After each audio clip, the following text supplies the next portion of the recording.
Barang kemas dia tu, kalau dia mati, semuanya terkeluar daripada faraid. Barang kemas tu tak perlu faraid. Kenapa jadi macam tu?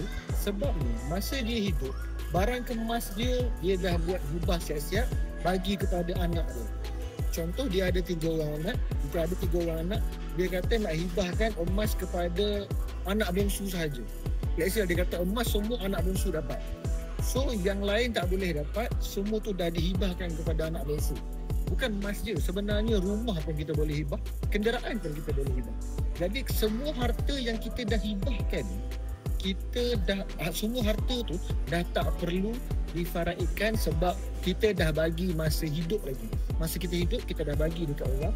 Jadi duit itu, harta itu, kita dah tak perlu faraidkan. Jadi penerima waris-waris faraid yang lain akan dapat harta yang tidak dihibahkan sajalah. That's why kalau boleh masa kita hidup ni, kita dah buat proper documentation. Hibah harta tu kita dah buat dokumen yang proper supaya bila meninggal nanti terus bertukar milik kepada waris-waris yang kita nakkan. Kepada siapa yang kita nak bagi tu, terus proses jadi smooth saja dapat kepada mereka. Simple nak buat. Okay? Saya ada buat satu grup percuma tentang hibah, wasiat, pusaka dan juga faraid. Kalau anda belum join lagi, klik link dekat bio. Sertai sekarang, okey? Assalamualaikum.